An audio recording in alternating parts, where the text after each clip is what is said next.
Hi, welcome. Enjoy the content, subscribe, and turn on notifications. Ethan always believed he was lucky. Not the kind of luck that wins the lottery or finds cash on the sidewalk, but the kind that lets you meet someone like Brianna. She was funny, sharp, and had this way of making even the worst day feel manageable with just a joke or a tight hug. They met at a coffee shop downtown, where she accidentally spilled hot coffee all over his shirt while juggling shopping bags and her phone. The first thing she did was laugh, a loud, full laugh that made everyone in line turn to look. Then she apologized so sincerely, eyes wide and cheeks flushed, that Ethan couldn't stay upset. He thought it was charming. 3 months later, they were living together. 2 years after that, they got married in a simple backyard ceremony at her parents' house. Their life was simple but comfortable. Ethan worked as a software engineer at a tech company, spending long hours fixing bugs and optimizing code, days filled with empty coffee pots and tight deadlines. Brianna managed social media for small local businesses, mostly working from home. When he got back from the office, he'd usually find her on the couch, laptop on her lap, hair in a messy bun, either complaining about clients or sharing internet gossip. Ethan liked that routine. He liked coming home knowing she'd be there, always with some story, always smiling the moment he walked through the door. It was comforting. It was safe. In those early years of marriage, they had that kind of closeness that makes other couples jealous: movie nights with popcorn and tangled feet on the couch, weekends exploring flea markets or trying out new restaurants. Nothing extraordinary, but it was theirs. But in the past few months, something had shifted. Nothing obvious, nothing he could point to with certainty. It was subtler than that. Brianna started going out more, meetups with friends that stretched late into the night, always with vague excuses about drinks or dinner. She mentioned last-minute appointments in passing. Her phone, which used to be left carelessly around the house, was now always with her, screen always face down. She'd even added a passcode, something she'd never done before. When he asked about her day, her answers were vague and rushed, like she was eager to end the conversation and get back to her constantly buzzing phone. There were other things too. Brianna started going to the gym 3 times a week, even though she'd never been motivated enough before for even a walk in the park. She bought new clothes, tighter pieces, totally unlike her usual casual style. She wore more makeup, even when just hanging around the house. And then there were the times she seemed distant, lost in thoughts that clearly didn't include Ethan. He'd talk and she'd take seconds to respond, as if she were somewhere else entirely. Ethan tried to ignore it. Maybe it was work stress. Maybe she was just tired. Maybe he was being paranoid. But the feeling lingered, like an ingrown toenail that hurts every time you take a step. And then came the message that changed everything. It was an ordinary Tuesday night. Ethan was at the kitchen table finishing a report. Brianna was on the couch with her laptop open and headphones on. His phone buzzed. Unknown number. He almost ignored it, but something made him open it. There were no words, just screenshots. Text messages. Intimate conversations full of heart emojis and phrases that made his stomach tighten. Can't wait to see you tomorrow. You make me forget everything. He doesn't suspect a thing. I sometimes feel bad, but then I remember how you make me feel. You make me feel alive again. The name at the top was Bri. His wife. No doubt about it. The messages had her writing style, her slang, even her specific emoji choices. Ethan read each message 3 times, as if repetition might somehow change the meaning. But it didn't. Every sentence was a knife wound, every emoji a reminder that the person he shared his life with was sharing far more with someone else, someone who made her feel alive. Made her forget. Forget him, presumably. He looked over at Brianna, sitting just a few feet away on the couch, watching a reality show with a bored expression. She seemed so normal. She absent-mindedly chewed her nail. A strand of hair fell across her face. She wore that old Nirvana t-shirt she'd stolen from him years ago. How could she be doing this? How could someone so familiar be living a completely secret life? And how had he not noticed? All those signs suddenly made painful sense: the late outings, the guarded phone, the emotional distance. It all clicked into place. Ethan didn't say anything that night. Part of him wanted to confront her immediately, throw the phone in her face, yell, demand answers. But another part of him, the logical one, knew he needed more than screenshots from an unknown number. Who sent them? Why? He needed concrete proof. He needed to see it with his own eyes. The next day, he left work early, telling his boss he wasn't feeling well. It wasn't a lie, his stomach had been churning since the night before, and he'd barely slept. He went to an electronics store and bought a small GPS tracker, the kind you hide under a bumper. The sales clerk didn't even blink. Ethan paid in cash. When he got home, Brianna was in the shower. He could hear the water running and her humming softly. He slipped out through the garage, nervously glancing around, and crouched beside her car. His hands shook as he attached the device to the rear bumper. It took less than a minute. He came back in, washed his hands, and was on the couch by the time Brianna stepped out of the bathroom. "You're home early today," she said. "Got everything wrapped up faster," Ethan lied easily, surprising himself at how natural it sounded. The first few hours were agony. He kept staring at the app on his phone, watching the little blue dot that represented her car move. She went to the gym, then to the grocery store. Then she came back home. Everything seemed normal. Maybe he was wrong. Maybe the messages were fake, some cruel prank. But on Thursday night, everything changed. Brianna left, saying she was meeting a work friend for dinner. Ethan waved and wished her a good night, watching as she walked out with a large purse and makeup that was far too elaborate for a girl's dinner. As soon as the door shut, he grabbed his phone. The blue dot moved out of the neighborhood, crossed the city, and stopped somewhere Ethan didn't recognize.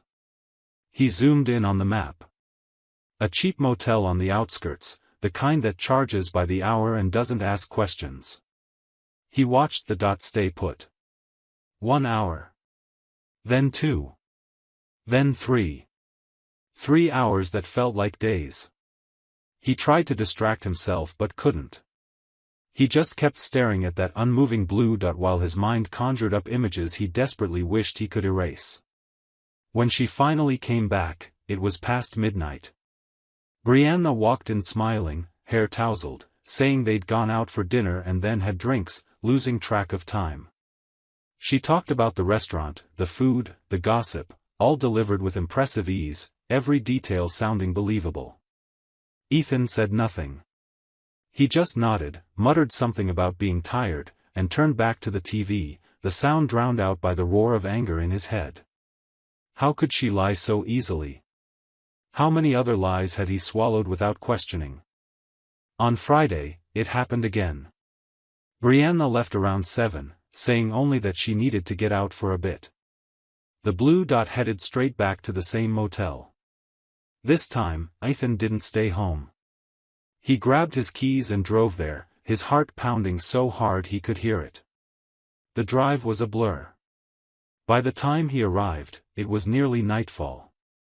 The parking lot was exactly what he'd expected: dim lighting, cracked paint on the lines, a row of identical faded blue doors. A neon sign flickered unevenly, spelling out "vacancy" with a few letters burned out. Brianna's car was parked near the entrance, impossible to miss. That silver sedan they'd bought together 2 years ago, still bearing her college decal.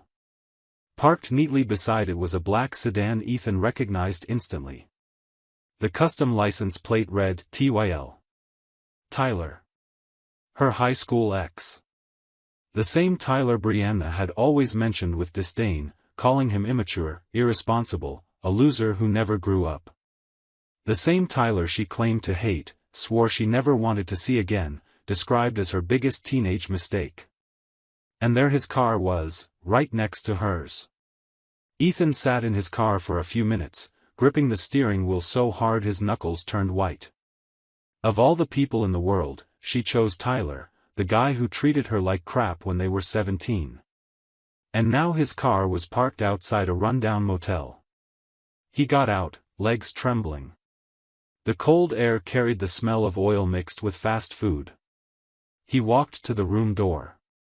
He didn't know the number for sure, but her car was parked right in front of room 12, a dim light glowing through the thin curtains. Ethan stopped in front of it. He could hear muffled sounds, voices, laughter. He knocked. Once. Twice. On the third knock, the voices stopped, followed by hurried footsteps and someone tripping over something. "Shit, who is it?" A man's voice, annoyed. Ethan knocked again, harder this time. The door cracked open. There stood Tyler, shirtless, showing off that awful dragon tattoo. Confusion mixed with irritation quickly turned to panic when he saw who it was, eyes wide with fear. "Ethan, man, Ethan shoved the door open hard, slamming it against the wall.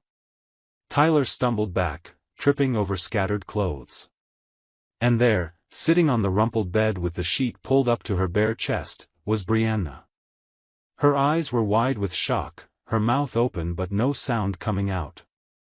For a moment that felt like hours, no one spoke. The air was thick, suffocating, heavy with guilt. Ethan could hear the buzz of the TV, a commercial about insurance. He could smell cheap perfume mixed with sweat. The room was exactly as he'd imagined, peeling wallpaper, stained carpet, furniture decades old. "Ethan, I can explain," Brianna finally found her voice, but he raised his hand, cutting her off. "No. I don't want to hear it. Not a single word." Calm, controlled, eerily calm given the storm raging inside him. She shut her mouth, her eyes already filling with tears. "Tyler. Tyler." Ethan repeated the name as if testing its weight. "Of all the people, you chose the guy who treated you like garbage when you were 17.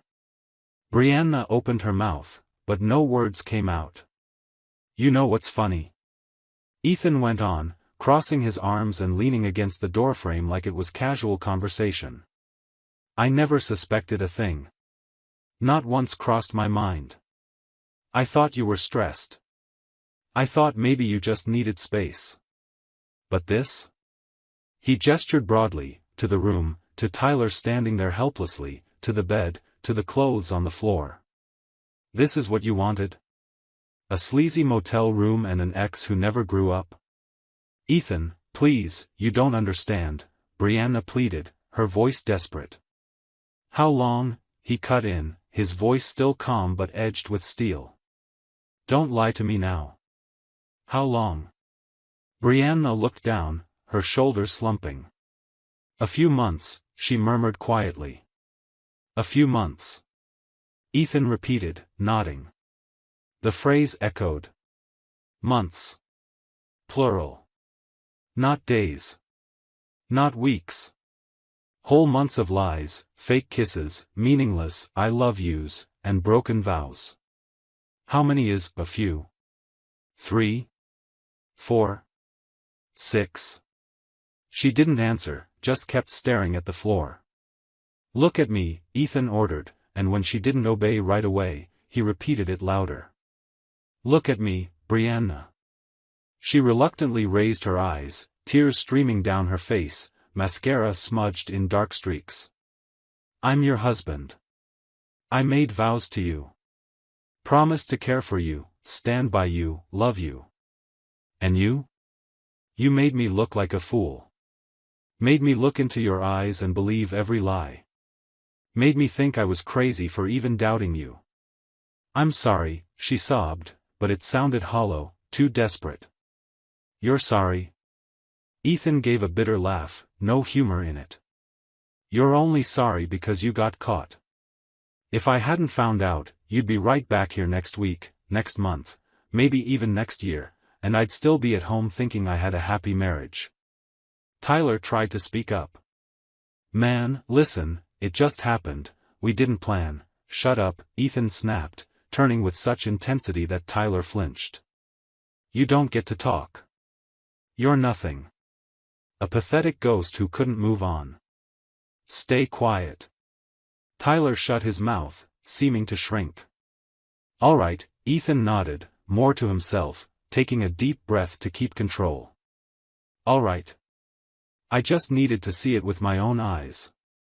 Needed to be sure before I did what I'm about to do." He turned to leave, each step heavy, but paused at the door, hand on the frame. Without looking back, he said, "Oh, and Brianna?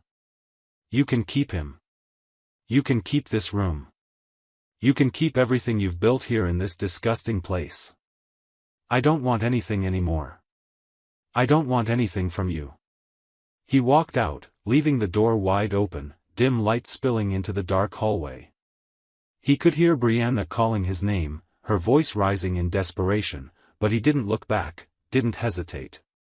He walked to his car, got in, started the engine, and drove off, leaving behind the motel, the marriage, the promises, the years they'd built together. On the drive home, his hands shaking on the wheel, his vision blurred by tears he angrily blinked away, Ethan called a divorce lawyer. It was a number a coworker had given him years ago, half-jokingly, saying you never know when you'll need it. At the time, Ethan had laughed, said he'd never need it, his marriage was solid. Now, he was dialing at 9 o'clock on a Friday night, leaving a message about an urgent consultation for Monday. The next few days moved like autopilot, mechanical and numb while he processed the trauma. Ethan moved into the guest room on Saturday, dragging pillows and clothes while Brianna watched, trying to start conversations he either cut short or ignored completely. He was physically there, but emotionally, he'd already checked out. Monday morning, he was in the lawyer's office before his scheduled appointment. The lawyer, a middle-aged man with graying hair and the look of someone who'd seen this play out hundreds of times, got straight to the point. An uncontested divorce would be fastest. Asset division would be based on who brought what into the marriage. Since they had no kids and most of their assets were in Ethan's name, including the apartment he'd bought before they married, the process would be relatively simple. A few weeks, maybe a month. Brianna didn't push back. When the paperwork arrived, she signed everything without argument, without requesting revisions, without even hiring her own lawyer. Maybe out of guilt. Maybe because she knew she had no grounds to fight. 3 weeks later, on a cloudy Tuesday morning, Ethan was officially single. The documents arrived in the mail, stamped and final. End of the marriage. End of an era. He stared at the papers for a long time, feeling a strange mix of relief and sadness, freedom and loss. Brianna didn't waste any time. A week after their official separation, photos of her and Tyler started popping up on social media. At first, they were subtle, just the two of them at a restaurant, no captions. Then came more. Lots more. Fancy dinners in expensive places, her in new dresses. Walks in the park, holding hands, posed shots with golden hour lighting. Bar selfies with colorful drinks. Overly wide smiles, tight embraces, sugary captions about fresh starts and finding true love when you least expect it. Ethan saw some of the posts by accident, when mutual friends shared or commented with things like, "So cute. You two are perfect together." Each photo felt like a punch to the gut, especially since he was still living in the apartment, surrounded by memories. But he didn't show it. He didn't post anything dark or passive-aggressive. He simply blocked Brianna on every platform, Instagram, Facebook, Twitter, even LinkedIn. He blocked Tyler too. He created a clean bubble, free of any trace of them. In the months that followed, Ethan focused methodically on himself, like he was following a recovery plan. He went back to the gym, something he'd abandoned during the marriage because Brianna always wanted to do other things, and he'd thought spending time with her mattered more. He started with 30 minutes on the treadmill, then gradually added weights. The physical exhaustion helped, tiring out his body quieted his mind. He started going out more with friends, accepting invites he used to decline. He discovered they were still there, still cared. Dinners, bars, game nights, even an impromptu trip to a cabin in the mountains. He rediscovered old hobbies. He pulled his guitar out of the closet, covered in dust after 3 years, and started practicing again, fingers sore at first but slowly regaining muscle memory. He returned to cooking elaborate meals that Brianna used to call too much work. Now he made them for himself, savoring the process as much as the result. It wasn't happiness yet, not that light, carefree kind. But it was measurable progress. Forward motion. A life being rebuilt, brick by brick. And then, 4 months after the motel confrontation, Brianna started texting him. The first message came on a Thursday afternoon. His phone buzzed, and when he looked at the screen, he saw her name. "Hey. How are you?" Ethan stared at it for a few seconds, feeling a pang of something he couldn't quite name. He deleted it and blocked the number. But the messages didn't stop. She found other ways: email, a new Instagram account, even messages left with mutual friends asking them to pass along notes. Each attempt grew more desperate. 2 days later, an email: "I'm so sorry for everything. I ruined it all. I ruined the best thing I ever had. Please, just give me a chance to explain. You deserve that." Ethan dragged it straight to the trash without even finishing it. The messages grew more frequent over the next few weeks, more desperate, more detailed. "Please, just give me a chance to explain. I made a terrible mistake, and I'll regret it forever. You were the best thing, and I threw it away like an idiot. Tyler isn't who I thought he was. He's not you. I love you. I've always loved you. That never changed." Ethan read each one with a strange mix of disbelief and something almost like pity. There was no satisfaction in seeing her beg.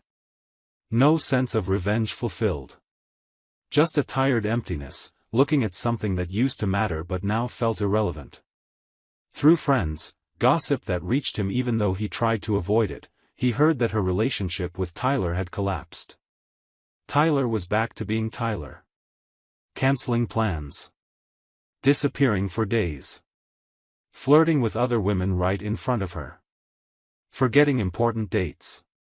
The intense passion from the motel turned out to be temporary, shallow, unsustainable when faced with reality. Her messages kept coming, becoming increasingly revealing about how badly things were going. "He cheated on me," said one. "He was seeing another woman the whole time," said another. "I lost everything for him, and he doesn't even care." And then, on a rainy October night, while Ethan was home watching a documentary about medieval history and eating lasagna he'd made that afternoon, she showed up at his door. He heard the doorbell and, without thinking, went to answer it. He opened it and there she was, Brianna, completely soaked from the downpour, hair plastered to her face, raindrops streaming down. She wore an old hoodie he recognized as his own. Her eyes were red and swollen from crying, heavy-lidded, lashes clumped together. She looked small, shrunk somehow, as if the past months had drained something essential from her. "Ethan, please," she croaked, voice breaking. "I need to talk to you. Just give me 5 minutes." He didn't move from the threshold, hand on the doorknob, blocking her entry. "There's nothing to talk about, Brianna." "Please," she repeated, her voice rising in desperation, hands reaching out but not daring to touch him. "I know I don't deserve it, but please, just listen for 5 minutes. 5 minutes, and I'll leave and never bother you again. I promise. I broke up with Tyler," she blurted out quickly, as if she had to say it before he closed the door. "He wasn't who I thought he was. He wasn't who I believed he'd become. He used me, Ethan. Made all these beautiful promises and then treated me worse than garbage.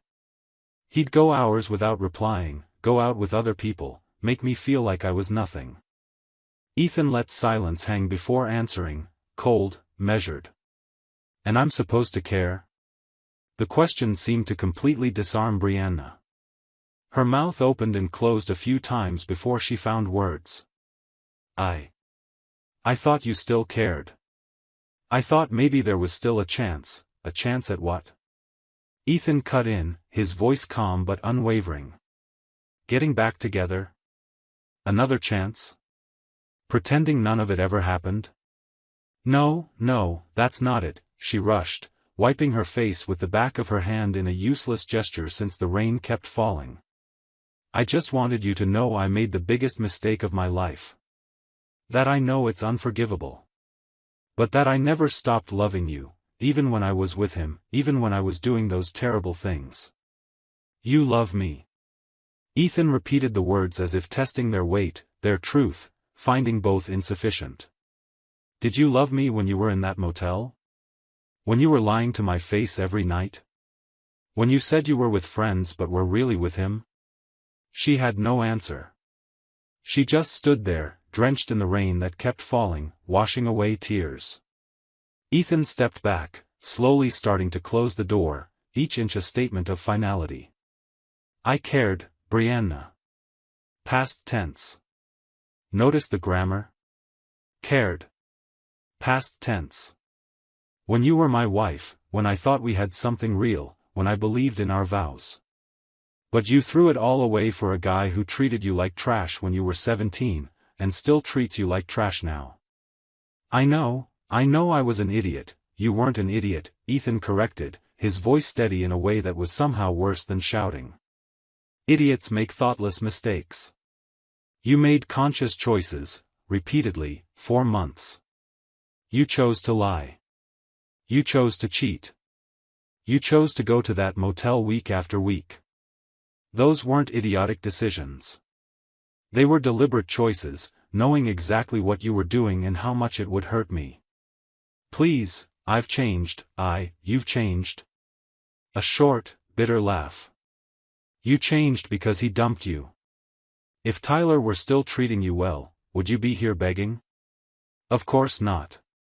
You'd be posting happy couple photos, still living your fantasy of a fresh start. You haven't changed. You just ran out of options. The truth visibly hit Brianna, her shoulders dropping even further. You made your choice, Ethan continued, his voice absolute, without hesitation. You chose him over me. You chose cheap motels over our home. You chose lies over honesty. You chose to destroy years of trust for a few months of, whatever that was. And me? I made my choice too. I chose to move on. I chose to rebuild myself. I chose to live without you. Ethan, move on, Brianna, he said, beginning to shut the door for good. I already have. Find someone else to validate you, someone else to make you feel special, someone else to clean up the mess you've made of your life. But it's not me. It'll never be me again. He closed the door before she could respond, the sound of wood hitting wood almost symbolic in its finality. He could hear her on the other side, sobbing uncontrollably, muffled but still clear, then footsteps walking away, splashing through puddles. Ethan stood there for a moment, leaning against the closed door, eyes shut, taking deep breaths. Part of him felt a twinge that resembled pity. But most of him, the part still carrying scars from the betrayal, felt nothing but necessary closure. He walked back to the couch, to the paused documentary, to the cooling lasagna. Life went on. The messages kept coming for weeks after that night, each one growing more desperate. I was so happy with you and didn't realize it until I lost you. I didn't appreciate what we had until I destroyed it. Can I see you one last time?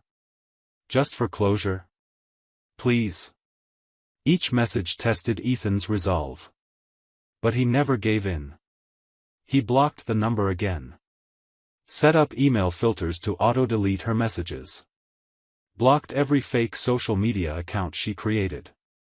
Systematically cut off every tendril of contact. Eventually, the attempts began to space out, once a week became once a month became none at all. Whether she finally understood he wouldn't come back, found someone else, or just gave up, the silence was a relief, a blessing. 6 months after that motel confrontation, Ethan was at a cafe downtown. It was a sunny Saturday morning, one of those perfect spring days where the sky is impossibly blue and the air smells like new beginnings.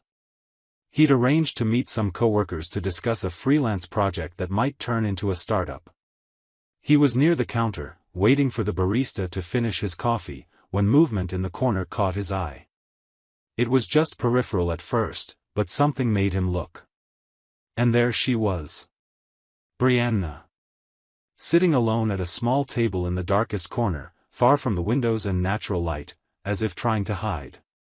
She had a coffee cup in front of her, but judging by how still it sat, she hadn't touched it in half an hour. She wore an oversized gray hoodie, hair in a messy ponytail, no makeup. She looked exhausted, not just physically, but mentally worn down, emotionally drained. Dark circles shadowed her eyes. Her clothes looked like they'd been the first thing she'd grabbed that morning. She'd lost weight too, not in a healthy way, but in a way that suggested eating had become an annoying chore rather than a pleasure. Her hands lay lifeless, one holding the cup, the other resting on the table. She looked up, maybe feeling the weight of his gaze, and their eyes met across the cafe. For a long, uncomfortable moment, they just stared at each other across the space between them, across the months that separated them, across everything that had happened and could never be undone. For the briefest second, Brianna looked hopeful, her eyes lighting up slightly, as if she might stand, walk over, try one more time to talk or apologize. Her hand even moved, like she was about to push back her chair. But Ethan simply looked away before she could do any of that. There was no hostility in the gesture, no performative anger. It was just indifference, a blank look, as if he'd glanced at any random stranger and then gone on with his day. When the barista called his name, he picked up his coffee, muttered thanks, and walked straight out, passing her table without a word, without a nod, without any acknowledgement that she'd once been the most important person in his life. He didn't look back. Not even once. Not even when he was already on the sidewalk and heard the door open behind him, maybe her trying to follow. He just kept walking, warm coffee in one hand, phone in the other, already checking messages from his coworkers, fully present in the moment, in the project they were planning, in the life he was building. Outside, under the golden morning light, Ethan paused for a moment at the corner, breathing in fresh air that carried the scent of flowers from newly planted sidewalk gardens. There was no anger left taking up space in his chest. No sharp pain when he thought of her or what had happened. Not even that melancholic sadness over the what-ifs and could-have-beens. Just a quiet sense of closure, a chapter that had been fully read, understood, processed, and finally filed away on the shelf of memories that didn't need revisiting. Ethan took a sip of his coffee, tasting its rich, slightly bitter flavor, and kept walking down the busy sidewalk, leaving the past exactly where it belonged, and where it would stay forever. Far behind. Buried beneath layers of time, healing, and personal growth. The life he had now, the life he was consciously building, was his and his alone. And that was more than enough. Thank you for watching the video. If you enjoyed it, don't forget to subscribe to the channel and turn on notifications so you won't miss any updates. See you next time.